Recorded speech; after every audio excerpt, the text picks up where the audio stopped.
Hello everyone, and welcome back to our channel. Today, we're diving deep into a fascinating and, let's be honest, somewhat controversial topic, the ancient history of Israel. Officially, ancient Israel was a monotheistic nation, dedicated exclusively to Yahweh, the one God. At least that's the image that biblical texts, like the Book of Deuteronomy, try to paint. But was the daily reality for the average person really that black and white?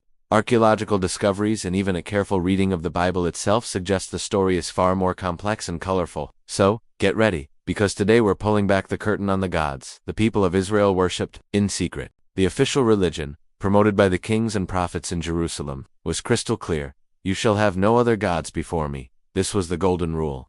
However, far from the watchful eyes of the religious elite out in the villages, in the fields, and even inside people's homes, popular beliefs were much more diverse. This phenomenon is known as religious syncretism, which is basically a blending of different traditions and deities, and the evidence for it is everywhere. Let's start with perhaps the most important female figure in this secret pantheon, Asherah. So, who was she? Asherah was a major Canaanite goddess associated with fertility, motherhood, and wisdom. In the Canaanite pantheon, she was often seen as the consort of the chief god, El. What's truly surprising is the archaeological evidence linking her directly to Yahweh. Inscriptions found at a site called Kuntalat Adrud in the Sinai desert, for instance, mention Yahweh and his Asherah. That's right. This inscription strongly suggests that for many people, Asherah wasn't a rival to Yahweh, but his divine partner. Furthermore, archaeologists have unearthed thousands of small female pillar figurines with prominent breasts in ancient Israelite homes. It's widely believed that these figurines represent Asherah, or a similar fertility goddess. They were likely used in domestic rituals to ask for protection for the family and to ensure the fertility of both women and the fields. But Asherah wasn't the only one. Another very popular god was Baal. The name Baal simply means lord or master, and he was the famous Canaanite god of storms, rain, and agricultural fertility. The struggle against Baal worship is a massive recurring theme throughout the Bible, most famously captured in the story of the prophet Elijah and his epic showdown with the prophets of Baal on Mount Carmel. So why was Baal so popular? It's actually quite simple. For an agricultural society, rain was literally a matter of life and death, while Yahweh was often seen as a national god of the mountains, of war, and of liberation from Egypt. Baal was the specialist when it came to making the skies open up. So, it was quite common for people to worship Yahweh as their national god, but, in times of desperate need, like a severe drought, they saw no harm in asking Baal for a little help. Think of it as having some extra divine insurance. And the list doesn't stop there.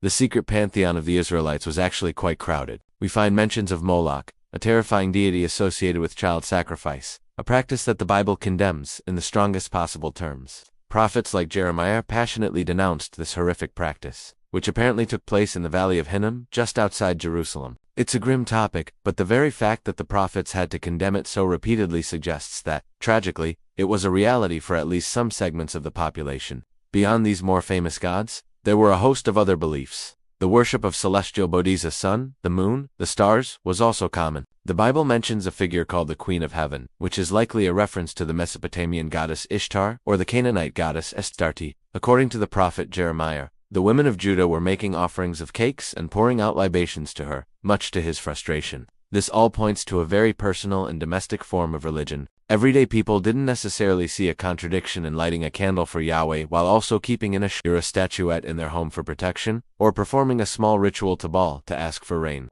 Now, you might be asking, how do we know all of this? Well, our first source is the Bible itself. If you read the books of Kings, Chronicles, and the prophetic books carefully, you'll see they are, in large part, a long record of the struggle against these other cults. The constant repetition of prohibitions is a huge clue. After all, if nobody was worshipping other gods, there would be no need to forbid it so often, right?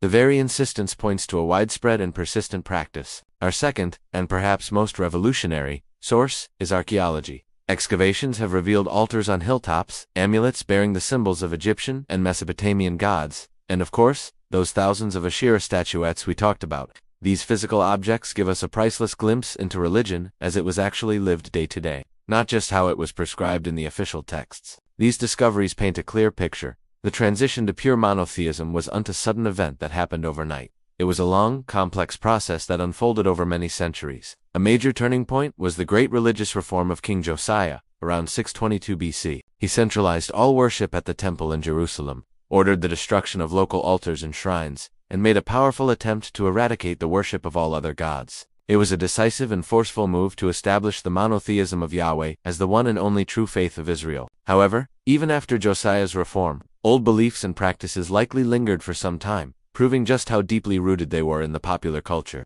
This hidden history doesn't diminish the story of ancient Israel. It enriches it, showing us a vibrant, complex, and deeply human spiritual world that is far more fascinating than we ever imagined. What do you think about this hidden side of ancient religion? Let me know your thoughts in the comments below. Thank you so much for joining me on this journey today. If you enjoyed this video and want to explore more hidden histories, don't forget to hit that like button, subscribe to the channel, and ring the bell so you never miss an update. We'll see you in the next one.